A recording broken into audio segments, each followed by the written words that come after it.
Dastaan gara jireenya Ruutaatti deebi'ee jireenya keetti kanan deebi'ee fi jaalalli kee waan na dirqisiiseefi nan sin irraanfadha jedheellee yaaleen ture garuummoo si irraanfachuu hin dandeenye.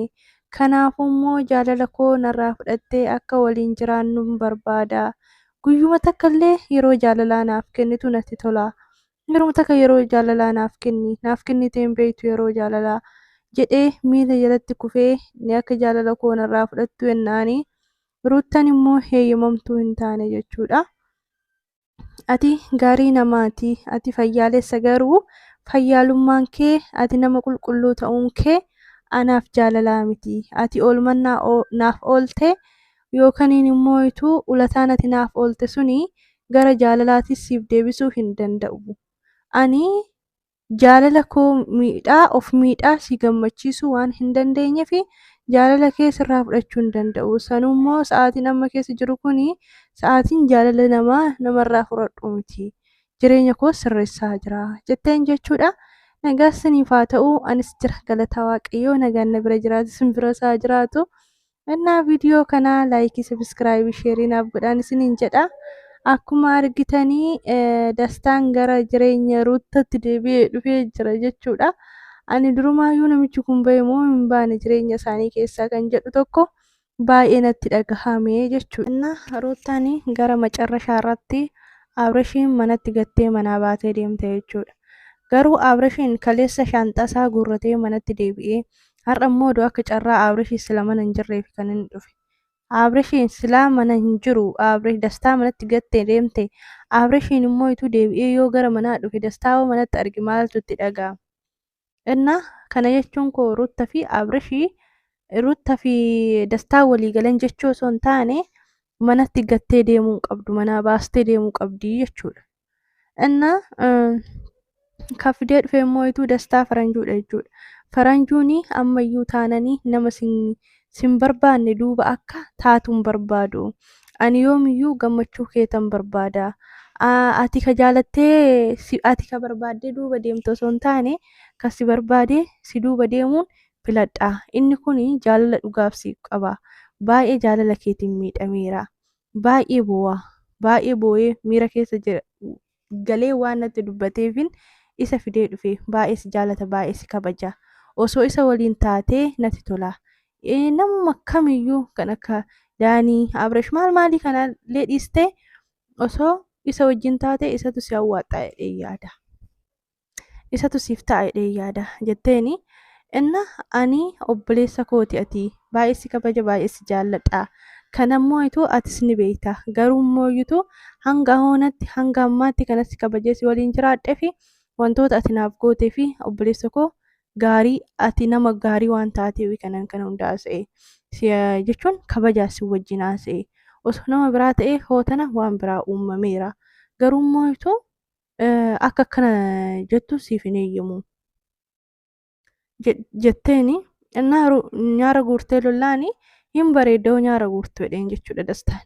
Indee ati nyaara guuru si gammachiisuu yookaan dassi jechuu kiyyaa fi kan jechuun na aarsitu yookaan immoo jecha kanarra deddeebitannaa akkas osoo hin taane jaalala waasii qabuuf illee yoo kostor jettu ni bareedda jedheen jechuudha itti qoosii bakka kanatti. Innaa Ruuttaan immoo wanta kamuu osoo balleessuu qabdu akkana gochaa jirti jechuudha. Ammayyuu Abreeshitti taphachaa jirti natti fakkaata jechuudha dhugaa rabbi. Jechuun Ruuttaa baay'een jaalladhan ture. Jechuun ati jaalattee jaalachuu baattee wanti isheerraa buustu wanti ishee dabaltu hin jiru jechuu dandeessan. Garuu immoo wanti hunduyyuu bakka qaba, bakka itti dhaabbatu qaba jechuudha. Ruuttaan keessa dabarsitee wantoota bushaa hojjechaa jirti jechuudha sa'aatii kanatti jechuudha. Wantoota isheerraan eeggamne, wantoota fokkisaa fi wantoota nama jibbisiisu waan hojjechaa jirtuuf jechuudha. Akkasuma faranjuun maal barbaadda ishii nama si jaalatu bari inni nama yookaan si miidhuudhaaf osoo hin taane nama si jaalatu nama baruuf si barbaadedha jennaani. Inni na jaalatee fi ani jaalachuun dirqama miti. Ani fedhii koo dhoksee isa gammachiisuu hin danda'u. Gaarummaan inni naaf dhoole ani jaalalaan isaaf deebisuu hin danda'u. Nama hin taane wajjin ta'uu qabdaaree jedheen jechuudha. Dastaan jechuudha. Abrishiin jechuudha. Inna akka kazzettuu hin barbaadu. Namni yoo qasqas jedhee isinitti haasa'ee maaliifii keessa dabarfattu? Wanta hunda bakka itti dhaabbatu qaba. Akka barbaadetti garsin baasuu nan danda'a garuu immoo akkatti masmararra darbitee haasoftu kana siif hin eeyyamu. Maalinni nama hin taane jechuuni. Inna anatu beeka jireenya koo sirreessaa jira.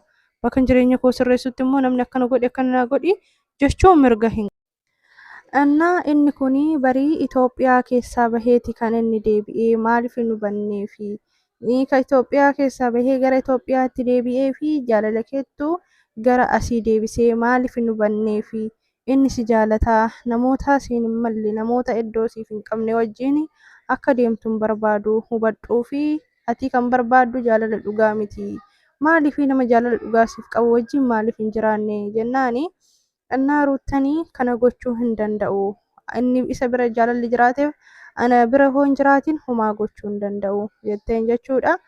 Innaa akkaataan isaanii baay'ee nama ajaa'ibu jechuudha. Baay'uma tokko jechuudha. Anammayyuu Abrish irratti waan qumaarii taphachaa jiran natti fakkaata jechuudha. Abrish irratti qumaarii taphachaa jiran natti fakkaata. Innaa maaliifii ani baay'ee si jaaladha baay'ee si kabajaa iddoo guddaaf siif qaba Ruutaa ishiinaaf jedhi jenna. Ruutaan teetillee homaa gochuu hin danda'u nan cinqinaayi baay'ee na cinqaa jirtanii ani immoo kun gochuu hin danda'u waan ta'eef nan cinqinaa jetteen jechuudha. Si cinquu barbaanne osoo hin taane wantoota dhugaa irraa maddee sitti himuufi malee jedhaniin jechuudha. Innaa akkasumas faranjuun jechuudha. Faranjuuni maaliif hin hubannee fi jaalala dhugaa siif qabaa jedhaan irra deddeebi'e. Jaalala dhugaa siif qaba. Faranjuu taa'ii. Ati isa fiduun duraayyuu wantoota jiru hunda natti himuu qabda ture. Ana gaafachuu qabda ture malee jim jettee fiduun qabdu ture. Innaani inni waan boo'ee fi waan jaalala dhugaa siif qabuuf fidee dhufe malee waan biraa fi miti jetteen jechuudha. Jedheen jechuudha inni. Ani Abrishumaan rabbiin harkarraa qabatu hin jedhaan. Abrishiin ammallee maal gochuu akka dannaaf hin galleen.